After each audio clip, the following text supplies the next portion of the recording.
Alright, let me go. Number 10. The Great Attractor. In 1973, astronomers noticed something strange. While mapping the motion of galaxies near the Milky Way, my entire galaxy, along with thousands of others, was being pulled toward a specific point in space. At 600 kilometers per second, not drifting, not coasting, being dragged by something massive enough to move trillions of stars against the expansion of the universe itself. The problem is that I cannot see what is pulling me. The object lies roughly 250 million light-years away, in the direction of the constellation Centaurus, hidden behind what astronomers call the zone of avoidance, a region where the dust and stars of my own Milky Way block my view of the distant cosmos. I know it is there only because of its gravitational signature. Everything in my corner of the universe is falling toward it. For decades, scientists assumed the Great Attractor was a supermassive cluster of galaxies, perhaps a structure 10,000 times the mass of the Milky Way. But when X-ray telescopes finally peered through in the 1990s, the mass they found was not enough. The galaxies visible in that region could only account for a fraction of the gravitational pull being exerted on me. Something else was doing the pulling, and I could not identify it. Later observations revealed an even stranger truth. The Great Attractor itself is being pulled towards something larger, a structure called the Shapley supercluster located 650 million light-years away. And that supercluster appears to be drifting towards something larger still. The chain of gravitational influence extends into regions of space I have never mapped. What makes this phenomenon particularly unsettling is what it implies. My entire galaxy, every star you have ever seen, every planet, every form of life on Earth, is hurtling through space toward a destination I cannot identify, pulled by forces I cannot measure for reasons I cannot explain. I am not a stationary observer of the cosmos. I am a passenger on a vessel being drawn towards something unknown, and I have no way to change this course. Number 9. The Hubble tension. In 1929, astronomer Edwin Hubble made one of the most important discoveries in science. The universe is expanding and distant galaxies are moving away from me at speeds proportional to their distance. The rate of this expansion, called the Hubble constant, became one of the most critical numbers in cosmology.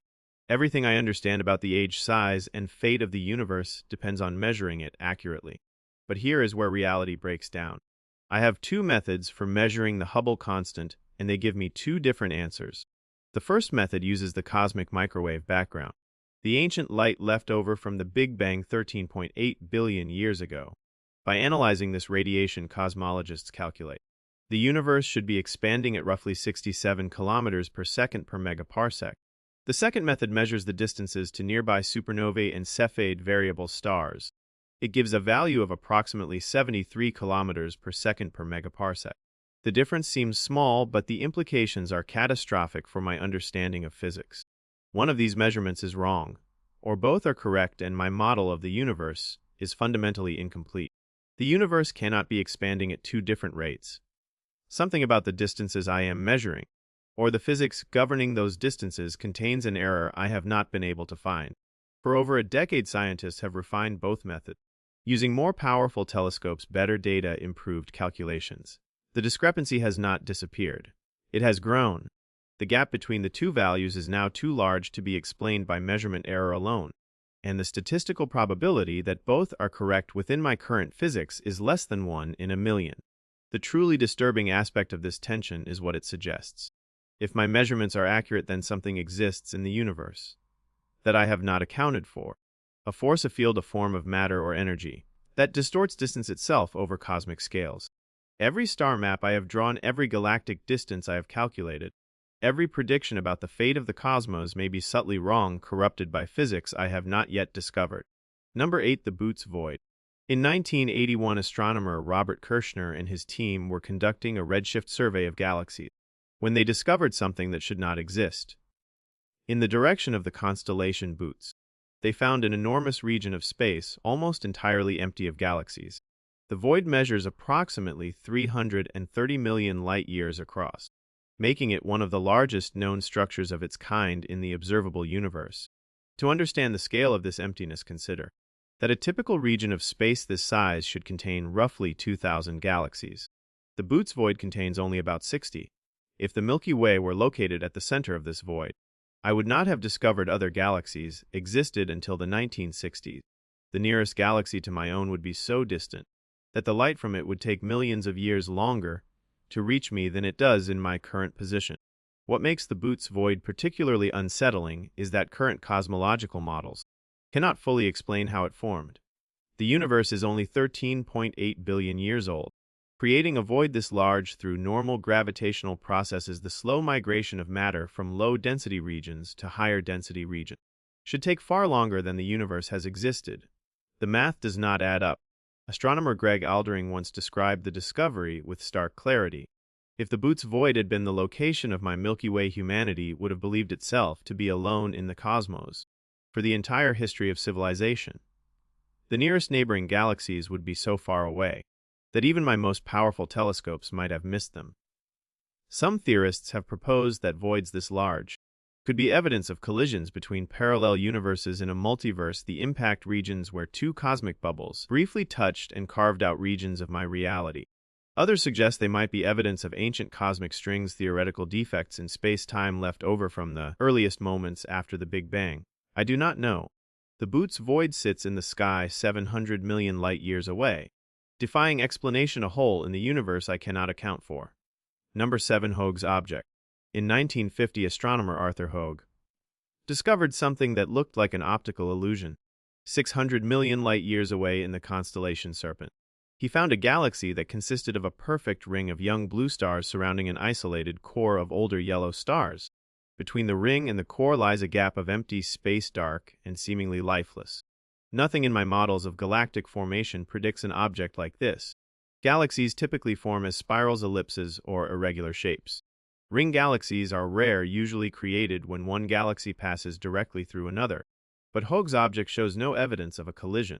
There is no second galaxy nearby, no tidal debris, no streams of displaced stars, no gravitational distortion suggesting a recent interaction. The ring simply exists, perfectly circular, perfectly centered, as if drawn by a compass. Even stranger, when astronomers photographed Hoag's object more carefully, they discovered another ring galaxy visible through the gap between the core and the outer ring, billions of light-years beyond it. A coincidence of alignment so precise that some researchers initially thought the image had been manipulated. The distance between the core and the outer ring is approximately 75,000 light-years. That gap should not be empty. Gravitational dynamics suggest that matter should fill the space between the core and the ring over cosmic time. But the gap persists, and astronomers cannot explain what is preventing the inward migration of stellar material. But what makes Hoag's object particularly haunting is that out of the hundreds of billions of galaxies in the observable universe, only a handful resemble it. I do not know how it formed. I cannot recreate its structure in my simulations without invoking special conditions I have no evidence for. It sits in the cosmos like a piece of cosmic geometry that should not exist, a perfect shape in a universe dominated by chaos. And its very existence suggests my understanding of how galaxies form contains fundamental gaps I have not yet identified. Number 6. The cold spot.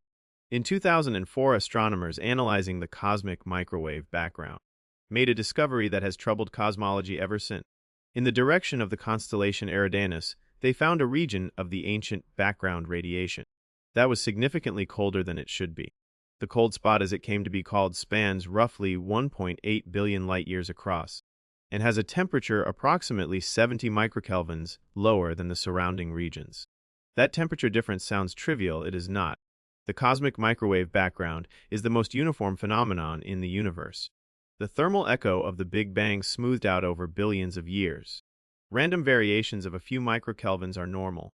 A deviation as large as the cold spot across a region as vast as 1.8 billion light-years should be statistically impossible within standard cosmological models.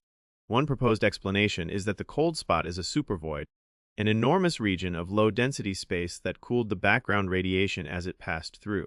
But surveys of the region have not found a void large enough to account for the temperature anomaly. Whatever caused the cold spot, conventional matter distribution is not enough to explain it. A more disturbing explanation has gained traction in some theoretical circles. The cold spot might be evidence of a collision with another universe. In certain multiverse models, my universe exists as one bubble among countless others in a higher dimensional space. If another bubble universe ever made contact with mine, the impact site would leave a permanent imprint on the cosmic microwave background, a bruise on the fabric of reality where my cosmos briefly touched another. The distance to the cold spot is approximately 3 billion light-years. That means the collision, if it occurred, happened roughly 10 billion years ago, shortly after the universe itself was born. I am looking at evidence of an event that predates Earth by billions of years. A potential scar from contact with a reality I have no way to verify exists.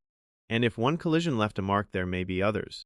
Regions of my universe still bearing imprints from encounters with cosmoses I can never reach. Number 5. The distance between galaxy filaments. When astronomers mapped the large-scale structure of the universe, they expected to find galaxies distributed relatively evenly. What they found was something completely different. The universe is organized into a vast web, with galaxies clustered along enormous filaments of matter stretching hundreds of millions of light years, separated by equally enormous voids. The largest known filament, the Hercules Corona Borealis Great Wall, suspends approximately 10 billion light years from end to end. To put that distance in perspective, the observable universe is only about 93 billion light years in diameter. This single structure occupies more than 10% of everything I can see. Current cosmological models say a structure this large should not exist. The universe is not old enough for gravity to have pulled matter into a filament of that scale. The Sloan Great Wall, discovered in 2003, measures roughly 1.4 billion light-years across. The giant arc, announced in 2021, spans 3.3 billion light-years. Each of these discoveries pushes the boundaries of what cosmologists call the cosmological principle, the assumption that the universe is uniform on large scales. If structures can exist at these distances, something about my models of cosmic evolution is wrong. The truly unsettling aspect is the regularity of the voids between filaments. The gaps are too consistent, too precisely sized to be purely random. Some researchers have suggested the structure of the universe resembles a network, as if the distribution of matter follows rules I have not yet decoded. Others have pointed out that the large-scale pattern of filaments bears a mathematical resemblance to biological neural networks, an observation that has led to speculation about whether the universe itself might be structured in ways that mirror information processing systems. I am not looking at galaxies floating randomly. I am looking at a vast organized architecture that stretches across the entire visible cosmos, and I have no complete explanation for how it formed, how it maintains its structure, or what it might ultimately represent. Number 4. The distance light has not crossed. The observable universe is approximately 93 billion light-years in diameter, but the universe itself is larger, far larger, because space has been expanding since the Big Bang. Regions of the cosmos are now so distant that the light they emit will never reach Earth ever. They exist beyond what cosmologists call the cosmological horizon, and they are permanently, absolutely unreachable. The size of the actual universe is unknown. Some estimates suggest it could be at least 250 times larger than the observable portion. Other models propose the universe might be infinite. What I can see is a tiny bubble within a vastly larger structure, and my perspective is limited not by the power of my telescopes, but by the fundamental speed limit of light itself. What makes this distance particularly disturbing is what it implies about knowledge. There are galaxies out there, perhaps trillions of them. Perhaps civilizations, perhaps entire physical laws operating differently than my own, and I will never detect any of them. Not in 1,000 years, not in 1,000,000, not ever. The light from those regions was emitted billions of years ago, but can never catch up to my expanding reality.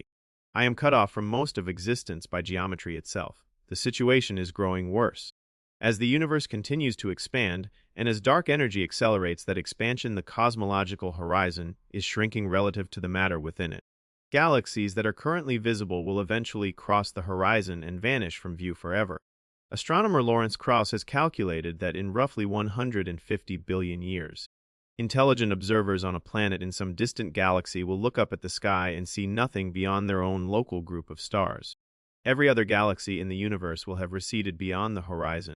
They will have no evidence that the rest of the cosmos ever existed. I am living in a narrow window of cosmic history, during which the vastness of the universe is still partially visible. That window is closing, and somewhere far beyond it, in regions I cannot reach and cannot perceive, most of reality continues to exist forever, separated from me by a distance that cannot be crossed. Number 3. The Voyager Anomaly. In 1977, NASA launched 2 spacecraft on a mission to study the outer planets of my solar system. Voyager 1 and Voyager 2 were never meant to leave the gravitational influence of the Sun. They were meant to survey Jupiter, Saturn, and beyond, then drift silently into the void. Instead, they have become the most distant human-made objects in existence, and they have been exhibiting behavior that scientists cannot fully explain. Both Voyager probes have been decelerating at a rate slightly higher than predicted. The anomalous deceleration is tiny, approximately 8.74 times 10 to the negative 10 meters per second squared, but it is consistent. Something is pulling on them or pushing on them in a way that my understanding of gravity does not account for. The same anomaly was detected in the Pioneer 10 and Pioneer 11 probes before communication with them was lost. For years, scientists proposed various explanations: negative thermal radiation from the spacecraft themselves, unknown fuel leaks, gravitational effects from the Kuiper belt. Each explanation accounted for some of the deceleration, but never for all of it. The anomaly persists across multiple probes launched decades apart, traveling in different directions, suggesting the cause is not a flaw in any single spacecraft, but something external, something acting on any object that travels far enough from the Sun. Voyager 1 is now approximately 15 billion miles from Earth, officially in interstellar space. The signals it sends take over 22 hours to reach me, traveling at the speed of light. And as it continues outward, the anomalous force continues to act upon it, slowing it fractionally with each passing year. Some physicists have suggested the anomaly might be evidence of modified gravity, a proposed revision to the laws of Newton that would replace dark matter as an explanation for galactic rotation curves. Others have proposed that the anomaly indicates the influence of dark matter directly exerting forces I cannot otherwise detect. A few have suggested something stranger, that the anomaly hints at the existence of structures beyond the solar system that I have not yet discovered, gravitational influences from objects or regions my telescopes cannot see. Two small machines launched nearly half a century ago are traveling into the dark, and something unknown is touching them. I do not know what it is. I only know that it is there. Number 2. The black hole violation. In 2017, astronomers discovered a quasar located approximately 13 billion light-years from Earth. The light I see from this object was emitted when the universe was only 670 million years old, a cosmic toddler by any measure. What makes this discovery profoundly disturbing is what lies at the heart of the quasar. A supermassive black hole with a mass of approximately 1.6 billion times the mass of my Sun. That black hole should not exist. It is too large, too early, too close to the beginning of everything. Black holes grow by consuming matter, and the growth rate is limited by the Eddington limit, a physical constraint that prevents them from absorbing material faster than a certain speed. According to current theory, 670 million years is not enough time for a black hole to reach 1.6 billion solar masses through normal accretion. It would take billions of additional years, and yet there it is, fully formed, consuming matter, emitting light across 13 billion light-years of cosmic distance. Dozens of similar supermassive black holes have now been detected from the early universe, each one defying the timeline my models predict.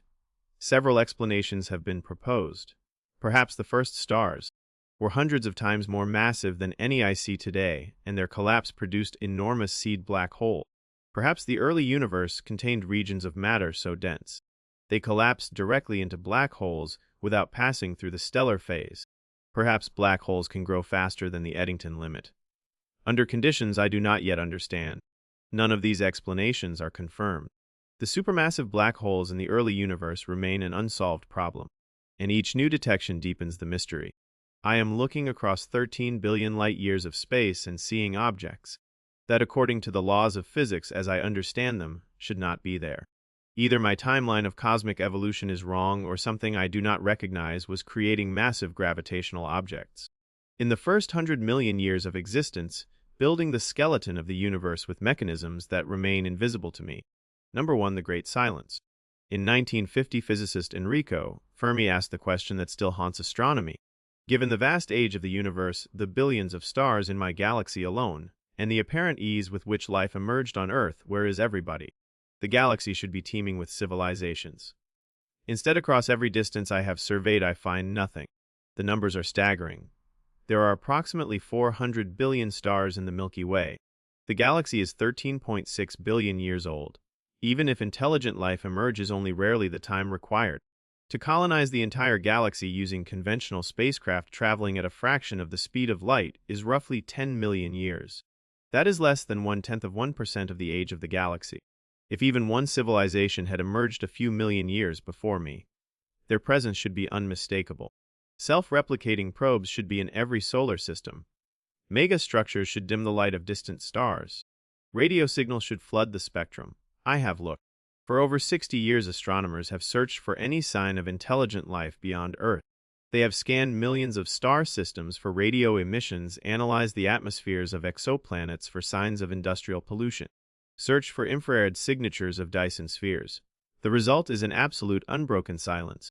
The distance between me and any other intelligence in the cosmos remains uncrossed, unconfirmed, potentially infinite. What makes this silence particularly unsettling is that it cannot be reconciled with statistics. The probability of Earth being the only planet with intelligent life in a galaxy of 400 billion stars is vanishingly small. Something is wrong.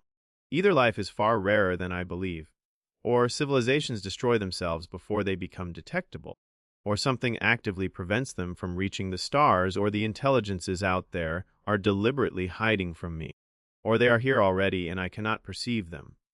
Yet every possible explanation leads to a darker implication. If life is rare, I am a cosmic accident alone in an empty universe. If civilizations self-destruct, my own future is already written. If something prevents expansion, a filter, or a predator, or a force I cannot imagine, it waits for me somewhere in the distance ahead. If they are hiding, they have reasons to hide. If they are here, they have reasons not to reveal themselves. The distance between me and the answer is vast. It may be measured in light years, or in centuries of searching, or in forms of knowledge I do not yet possess.